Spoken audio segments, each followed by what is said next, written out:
you ever wondered why we don't feel bad for rich people? Well, I can kind of guess and say it's probably because we don't think that they experience the same level of hardship and pain and anger and stress as we all schmegular regular people do. But what if I told you that that couldn't be further away from the truth? Let's get into it. Hi everyone, welcome back to my channel, and if you're new here, welcome to my channel. My name is Anjy, and today we're talking about something called Hedonic Adaptation, or some people call it happiness adaptation. There's a level of wealth that you amount to and you get, and the level of success and the level of status that you have that doesn't necessarily bring you more joy. It doesn't necessarily bring you more happiness, right? So in that video, I spoke about the exact amount that some studies have found that you earn, and everything after then just sort of feels the same. Everything after that amount just sort of feels exactly how you felt when you got money before that money, if that makes sense. It doesn't make sense, and I'm going to explain this right now using my iPad. So let's get into it. So in the UK, the average earning is around £30,000, right? £30,000. So let's say you got a promotion at your job, or you just left your job to another job and you got a pay rise, and now you're earning £35,000, right? At £35,000, you're like, yes, I did it. Got more money. I can do this. I can do that. I can buy more of this. I can buy more of that. I can buy a better this. I can buy a better that. And then a year or two, or however long, you get another pay rise, and now you've got £50,000. I'm sure people in the US might think, is that good money? It is. It is in the UK, especially if you live up north, like I do. I live in Manchester, and in Manchester, £50,000 is pretty good money. Like, you can live very comfortably on £50,000. Now, what if I told you that after £50,000, every amount you get, considering the current level of inflation and the current standard of living and the current, living wage in Manchester, every amount after that £50,000 just starts to feel the same as £50,000. So say you get really lucky and some manager discovered how talented you are, right? And then you've just got this massive promotion, and now you're on £80,000. Now you're on £80,000. No, your first instinct, like your first reaction will be excitement. Don't get me wrong. I'm not trying to say you wouldn't feel the excitement. I'm not trying to say you're not going to feel exhilarated and be like, oh my God, I'm so happy just got promotion. I've got £80,000. You will feel those emotions, but they'll just start to kind of just die down very, very quickly.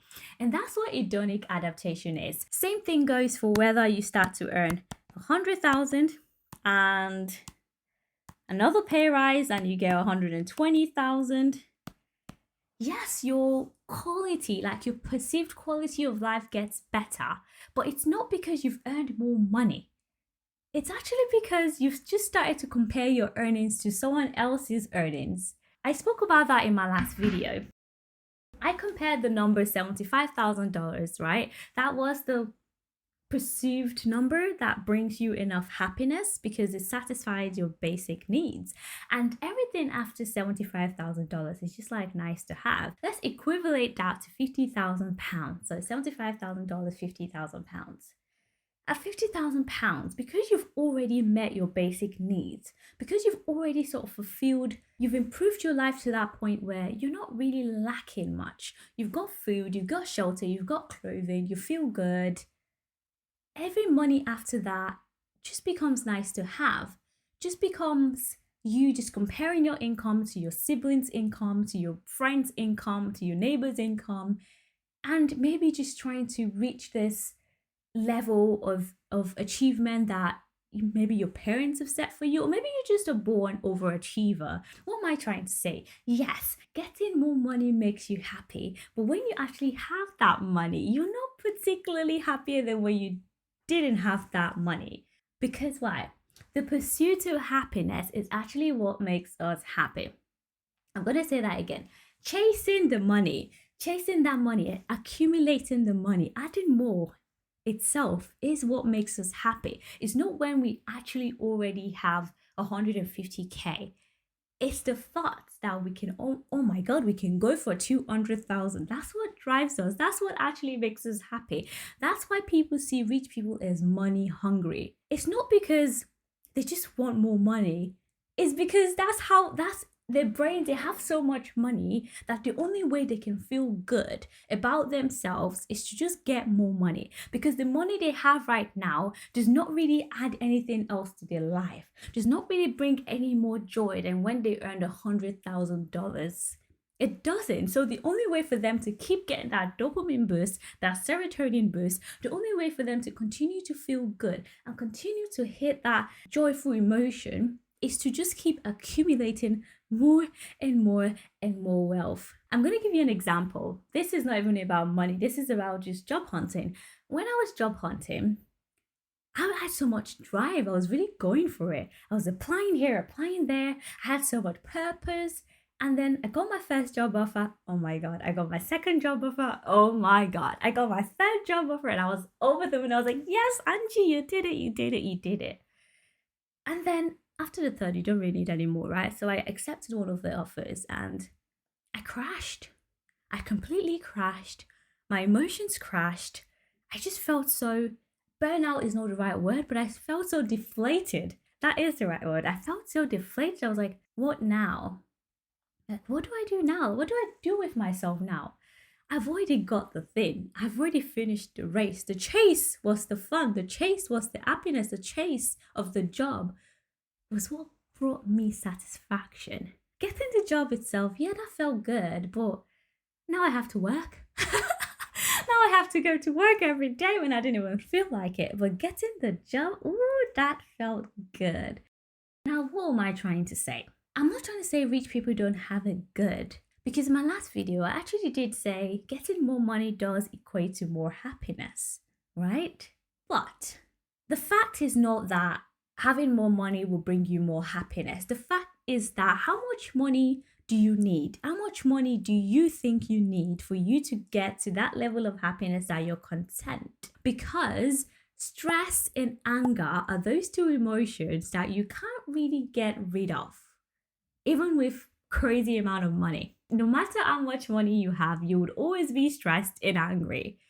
So those are two emotions you can be sure as hell that rich people definitely face on a day-to-day. Yes, they might not have that difficulty of how am I going to pay my rent, but they're probably depressed. They're probably stressed AF. Because why? You get the money up until a certain amount that getting more money just does not feel good anymore. It just doesn't feel good anymore. So you on your little 100K, you probably, not probably, statistically, in terms of science, right? You statistically feel just as good as Kim Kardashian. With all our millions, you with your £100,000, you have the same, just about the same level of joy and happiness as Kim Kardashian. Why? Because she's had so much money, it's altered her brain chemistry that the money she has just doesn't even feel that good anymore. She has to get more and more and more and more and more. So what am I trying to say? Just ascertain that level. Just decide on that level of money that you think will be great for your utmost satisfaction, for that good life standard that you want, for that good standard of living that you want. How much money do you truly need to just like exceed your basic needs? Yeah. Have the right amount of luxurious holidays. Yeah. But beyond that, what else are you using your money for? There's that saying, right? If you say money can't buy happiness, you just don't know where to shop. It's kind of true, but I'm going to tell you a better way to phrase it. If you say money can't buy happiness, you just don't know what to do with your money. Because the number one determinant of true joy and happiness, right? The number one determinant of the quality of your life is the quality of your relationships. So the people around you, your familial relationship, your romantic relationships, and your friendships, those are the true determinants of happiness. Those are the true things that bring you happiness. So how do you use your money?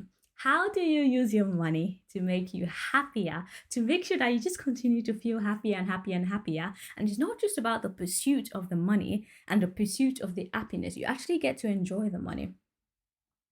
The answer is not to accumulate material things. The answer is to accumulate experiences. Spend your money on that holiday. Spend your money on your family. Spend your money on your friends. Spend your money on your man, on your woman. That's how you get more happiness. That's not extrinsic, it's intrinsic. It makes you feel good from the inside. It's not just spending money to impress other people. It's not just spending money to kind of like be perceived a certain way or to have a certain status, getting the Ferrari. Of course, get the Ferrari, but when you have one or two Ferraris, why do you need more Ferraris? At that point, spend the money on a holiday with your family. At that point, spend the money helping people. That's really what makes you happy. That's how money can bring you more happiness beyond the basic needs happiness. So why should you feel bad for rich people? You don't have to. You're right. They do have it good. They have it pretty good. In fact, if I were to trade lives with, one of the rich Kardashians right now, one of the billionaires of the world, I will. I will. Because, yeah, I'd rather cry in a Ferrari than in, I don't know, on the tram. So, yeah, to conclude this video, I'm not saying rich people and poor people have it just as hard. That is wrong. That is so wrong. But I'm just saying, yeah, rich people are rich and they may seem so like far away from everyday life, but that's not necessarily true. Because yeah, they're rich, but in their brain, like chemically in their brain, they have so much, they have enough that it's just set back to baseline. It's just gone back to baseline. And they just need more and more and more to just hit that spot, to hit that sweet spot that they need to feel happy. So all this pain that we feel on a regular basis, they probably feel it too, even with their money. There's people that have like hurt themselves or, perhaps, just, what I'm trying to say. There's rich people that have done shit to themselves and people are like, how can they hurt themselves? And how can they decide they're not willing to live anymore with all this money? Like I said, you get so much money, it just goes back to baseline and you just feel as though you don't really have the money. Like having that money just doesn't feel like it anymore. It just doesn't feel as good anymore. And that's on Hedonic Adaptation. If you haven't watched my video on why money makes you happy, then go and click that here.